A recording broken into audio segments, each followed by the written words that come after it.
اعوذ باللہ من الشیطان الرجیم، بسم اللہ الرحمن الرحیم۔ توبہ کی فضیلت و اہمیت۔ انسان کے رہنمائی کے لیے اللہ تعالیٰ نے عقل عطا فرمائی، اور یہ عقل غور و فکر، سوچ اور جستجو سے انسان کو رہنمائی کے لیے نئے طریقے سکھاتی ہے، اور بار بار اللہ تعالیٰ انسان کو غور و فکر کی دعوت بھی دیتے ہیں۔ اگر دیکھا جائے تو دنیا کی تمام چیزیں، چاہے بحری ہو یا بری، جماداتی ہو یا نباتاتی، حیواناتی ہو یا جناتی، غرض ہر چیز پر غور کیا جائے تو جواب آتا ہے کہ یہ سب چیزیں حضرت انسان کے لیے پیدا کی گئی ہیں۔ مختلف کفایتوں، حالتوں سے بدلتی ہوئی یہ چیزیں بالواسطہ بے واسطہ انسان ہی کے لیے مسخر کی گئی ہیں، اور یہ کارخانہ قدرت ازل سے چلا آ رہا ہے اور ابد تک انسان کو نفع ہی دیتا رہے گا۔ غرض اللہ تعالیٰ نے ان تمام چیزوں کو انسان کے لیے قربان کر دیا ہے۔ تو اب سوال یہ ہے کہ انسان بھی اپنے پیدا کرنے والے رب کے لیے کوئی قربانی دے سکتا ہے؟ اس کو قرآن مجید میں بڑے پیارے انداز میں مخاطب ہو کر انسان سے یہ سوال کرتا ہے۔ ترجمہ: اے انسان، تجھ کو کس چیز نے دھوکے میں ڈالا؟ اس رب کریم کے بارے میں جس نے تمہیں پیدا کیا اور ایک اچھی شکل و صورت میں ڈھال دیا۔ الانفطار۔ انسان کو چاہیے کہ وہ غور و فکر کرے کہ میرے اللہ تعالیٰ کے ساتھ کیسا تعلق ہے، جو رب مجھے ہر وقت رزق عطا کرتا ہے، جو میری ضروریت کا کفیل ہے، جو زمین و آسمان، دن رات، سورج چاند کے نظام کو مسخرہ کرتا ہے۔ اس رب کے ساتھ میں نے کتنی وفاداری دکھائی ہے۔ ہمیں اپنا احتساب کرنا چاہیے، اپنے گریبان میں جھانکنا چاہیے، دل کی حالت کو سامنے رکھنا چاہیے۔ دل کی کیفیت کو جانچے کوئی صوفی کی اصطلاح میں مراقبہ کہتے ہیں، اور یہی مراقبہ انسان کو توبہ سکھاتا ہے۔ توبہ کا دروازہ ہر وقت کھلا رہتا ہے، چنانچہ قرآن مجید میں بار بار توبہ کی ترغیب دی گئی ہے۔ فرمایا گیا، ترجمہ: اے ایمان والوں، آ جاؤ توبہ کی طرف اور سچے دل سے توبہ کر لو۔ امید ہے تمہارا رب تمہارے گناہوں کو مٹا کر تمہیں بہتی نہری والی جنت میں داخل کرے گا۔ سورۃ المریم، آیت نمبر 8۔ اس رب رحیم سے مانگو تو پھر دیکھو کیسا عطا کرتا ہے۔ یہ وہ بادشاہ ہے جو مانگنے والے سے خوش اور نہ مانگنے والے سے ناراض ہوتا ہے۔ تاریخ میں ذرا اس واقعے کو بھی پڑھ کر، جب حضرت حسن بصری رحمۃ اللہ کے زمانے کا ایک نوجوان اپنے باپ کی چھوڑی ہوئی بہت بڑی دولت میں ناز ہو کر شراب کباب میں مستی میں مبتلا اپنے وقت کا بہت بڑا زانی اور چور تھا۔ اس کی عیاشی، مست ظلم و بربریت، شعور پرستی، چوری، ڈاکے کے قصے زبان عام تھے، مگر اس کی ماں ایک بہت ہی نیک اللہ والی خاتون تھی۔ وہ ہر وقت اپنے اس بیٹے کو سمجھاتی کہ بیٹا، ان گناہوں کی لت میں مت پڑ، بیٹا زنا چھوڑ، بیٹا شراب نہ پیو، بیٹا توبہ کر لو، نیکی کی طرف آ جاؤ اور میرے ساتھ چلو، ہم حضرت حسن بصری رحمۃ اللہ کے پاس جا کر تمہاری توبہ کروا لیں۔ وہ نیک بوڑھی اماں بہت منتیں سمجھاتی کرتی رہیں، مگر بیٹا باز نہ آیا۔ زمانہ گزرتا رہا، آخرکار بیٹا ایک انوکھے مرض میں مبتلا ہو گیا اور موت و حیات کی کشمکش میں آ گیا۔ جب اسے اپنی موت سے سامنے نظر آنے لگی اور جانے کا وقت یقینی طور پر قریب آ گیا، اب اسے احساس اور ندامت ہوئی۔ اب چار پائی پر لیٹا ہوا ہے، چل پھر نہیں سکتا، زندگی کی آخری ساعتوں میں پکارتا ہے، اے اماں!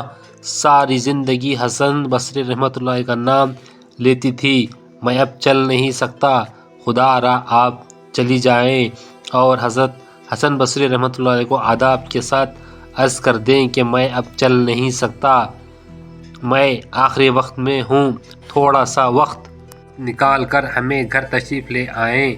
میری توبہ کروا دیں، مجھے توبہ کا طریقہ بھی نہیں آتا۔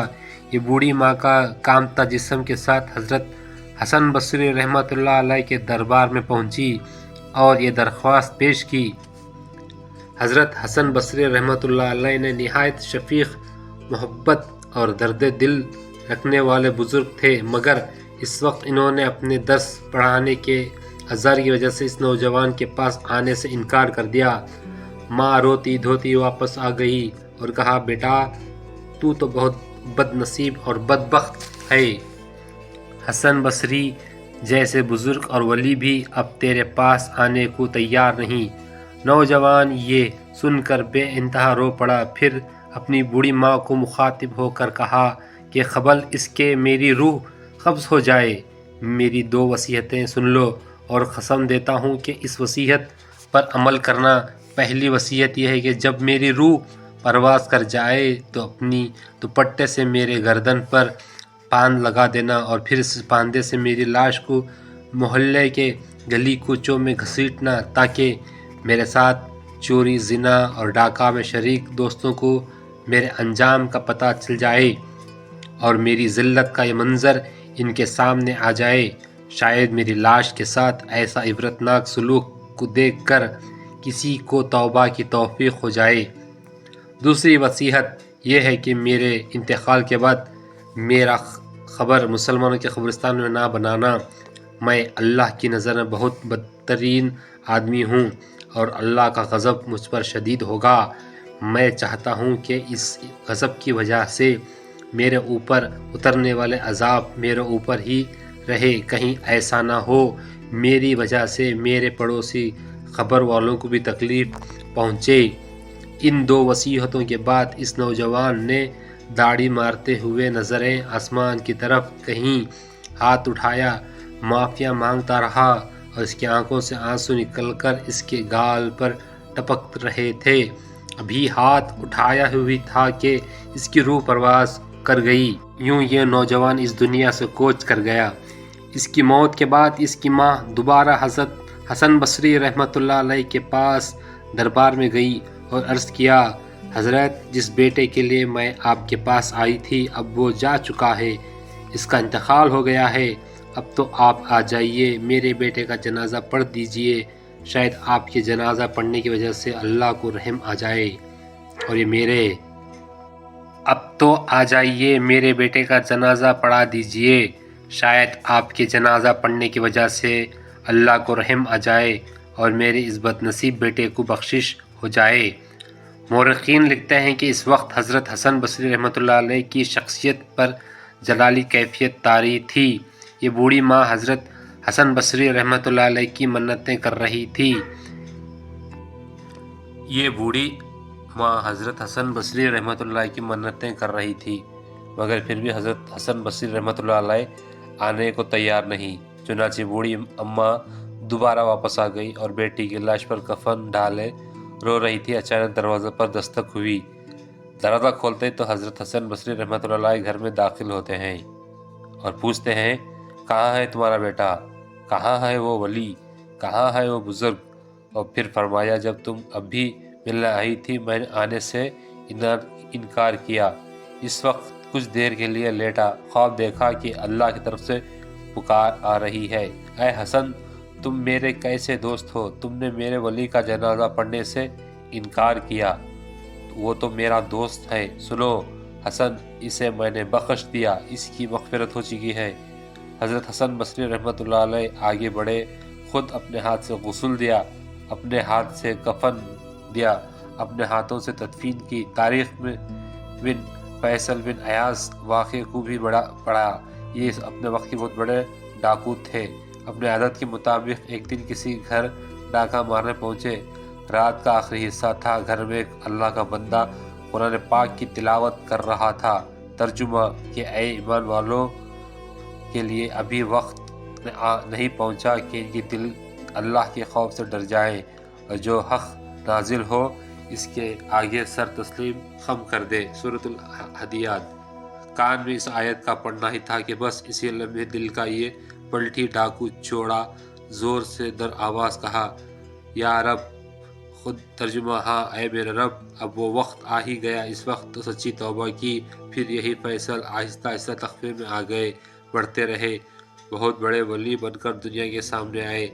آج اولیاء کرام کی فہرست میں ایک بہت بڑا مقام ایک مرتبہ حضرت فیصل بن ایاس کا ہے۔ خدا ان کی خبر پر لازوال رحمتیں نازل فرما رہا ہے۔ تاریخ میں ایسا توبہ کرنے والوں کے قصے کثرت کے ساتھ مذکور ہیں۔ نبی کریم صلی اللہ علیہ وسلم اکثر نوجوانوں کے گروہوں کو مخاطب ہوا کر انہیں توبہ کی ہدایت فرمایا کرتے تھے۔ حدیث مشہور ہے، ترجمہ: گناہوں سے توبہ کرنے والا ایسا ہے کہ اس نے گناہ کیا ہی نہیں، ابن ماجہ۔ اور جوانی کی توبہ اللہ تعالیٰ کو بہت پسند ہے۔ علامہ رومی فرماتے ہیں کہ توبہ جوانی کی عمر میں کر لیجئے، بڑھاپے کی عمر میں توبہ کرنا کمال نہیں۔ علامہ رومی اپنے شعر میں عجیب تشبیہ پیش کرتے ہیں: بڑھاپے میں تو ظالم بھیڑیا بھی متقی اور پرہیزگار بن جاتے ہیں۔ جوانی میں توبہ کرو، کیونکہ جوانی میں توبہ کرنا پیغمبروں کا شیوا ہے۔